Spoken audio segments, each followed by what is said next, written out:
Charlotte Pizarro again here, and I'm right here with Sue. We've been together into the meeting regarding the mental health. So she is very crucial in the campaign that she has done around the world, around the United Kingdom as well, isn't it? So she has a lot to share, and I would like her to introduce herself and also tell us a bit more of the campaigns that she has been going around to do.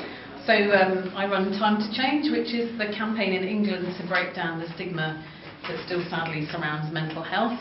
And the effect of that is that those of us with mental health problems around the world face stigma and discrimination from family, from friends, trying to get jobs, keep jobs, from our colleagues. And we want to do something about that. And we've been doing a campaign in England for 10 years now. But we work with lots of countries. You spoke about a few people that actually are supporting you at the moment, and you spoke about a few celebrities, and so I would like you to, So it's taken a lot of time, but we've built up a lot of support. So we're bringing mental health sort of out of the cupboards and out into the open, so that there's 1 in 4 of us in the UK that will have a mental health problem each year. 1 in 4? 1 in 4. That is a big number. It's a huge number. And globally, mental health, especially depression, is the leading cause of disability in the world, and that's from the World Health Organization. So that's just depression, let alone everything else. So it's a global issue, mental health, but so sadly is stigma. So in most countries, anywhere in the world, people still can't talk openly about it. They can't get the support from their families. They find that they face discrimination at work. Children can't talk about it to their parents. Men in particular, in our research in this country, but I don't think it's that dissimilar in many other countries. It is, absolutely. Can't talk about mental health. Especially the black race. It's very hard for us to actually talk about, they've got this thing about, like the High Commissioner saying regarding diplomats, they like acting so diplomatic, most men. So they don't like talking about mental health a lot. So it's good that you actually go out there, and that has actually improved in your campaigns, and you've seen it improve. So we've shifted attitudes across the nation in England and UK-wide. We work with other similar campaigns. But in particularly in the last 2 years, we've been running a campaign focused on men who don't talk about mental health, who don't get help for most health issues, let alone mental health. And with men, and we did work with African and Caribbean men as well. So the commonality across men of different ethnicities and countries is that men see it as a sign of weakness to get help. And we have to change that to men seeing it as a sign of strength. There is no shame attached to mental health. There is this saying that says, our problems, when you speak about something, it actually, you find solutions to it. And I think it makes you get better with time, isn't it? So I think that's what you promoted, and a lot of men have actually managed to come out of their shells. And we've done a lot with the sports groups in particular. So getting people like the cricket teams, the rugby teams, the football teams. A lot of famous players have talked about their mental health problems. A lot of singers and artists and superstars and actors and actresses. And even we've been working with the royal family for about 4 years, and then we had the Duke of Cambridge, William and Kate, the Duchess, and Prince Harry himself talking about having had counselling because he lost his mum, Diana. So we've worked long and hard to get people in local communities sharing their experience, those of us who are affected sharing it. Then in the workplace, then in schools, our young people go in and talk about their mental health assemblies. And then to have celebrities of the royal family do it. So that made big news. Absolutely. And it says it happens. And Harry worked in the army. He's a sort of he's a member of the royal family, but we had a big response to men over here, seeing him talk and saying, look, if he can talk about it and get help, so can we. So we had a massive increase in the numbers of men visiting the Mind website for the first ever time, like tens of thousands of men seeing him say that on the news. So we know that's a way, high profile people, which is why it's so great the High Commissioner is. And you're the first High Commissioner to get involved. That was going to be my next question, actually. That what do you think of it? Like, he actually came out and he's the first to be as supportive as he has been, coming in, talking about it, signing what are your plans for Uganda in particular? this is Uganda Vision, because most of my viewers are Ugandans at the Yes. moment. So what plans do you have regarding that sector and the campaign moving forward?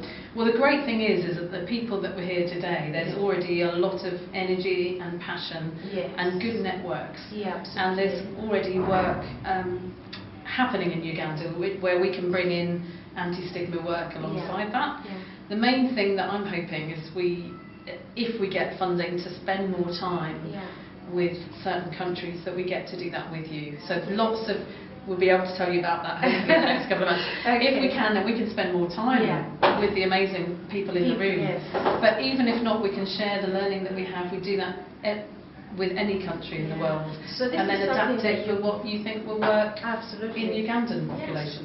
Spread it out to the different communities, because we've got different. Because some things work across all cultures. Yes. Some basic things that can break down stigma. Yes. As long as local people own it Yeah. and drive it and speak out, and employers in Uganda get on board. Absolutely. Schools realise that mental health is relevant to all young people.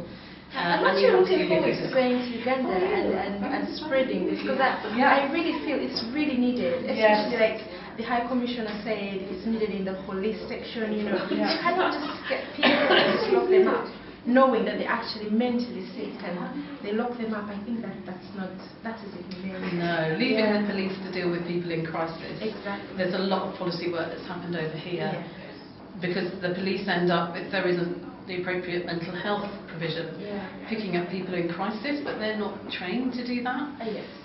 So without wanting to interfere in your political decisions, there is a lot of learning around how to work with people in crisis. To sensitize the people, also to bring in the professionals. Yes. Because there is a lot of lack that is lacking. And how to get people help before they get into crisis.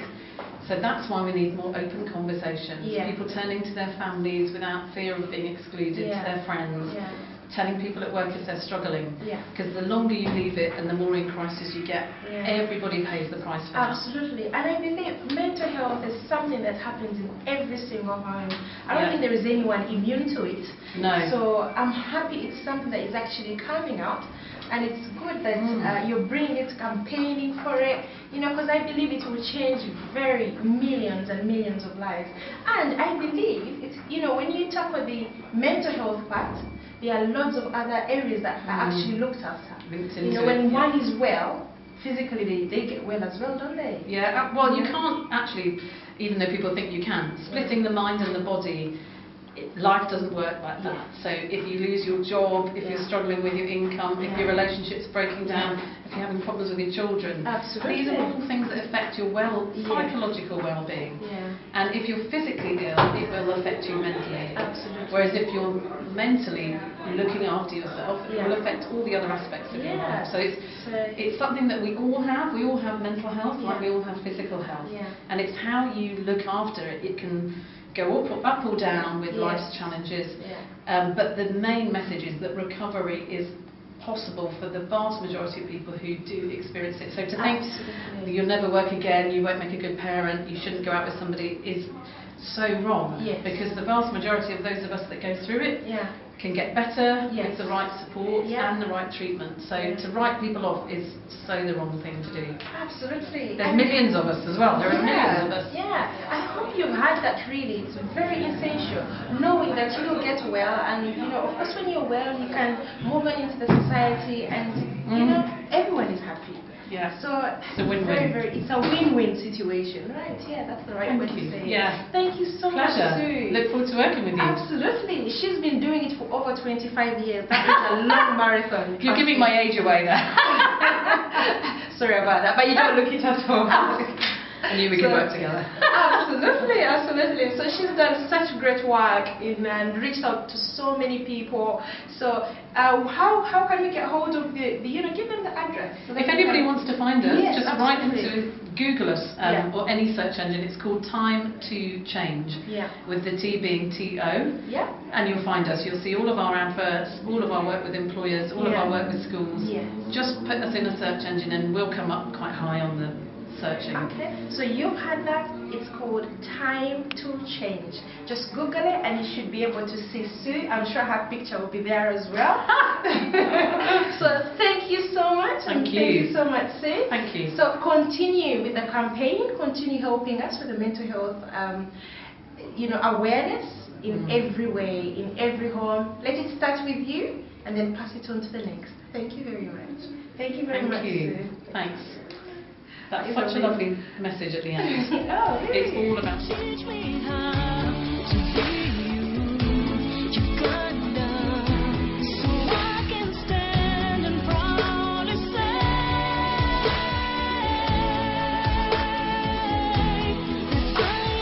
that I am Uganda,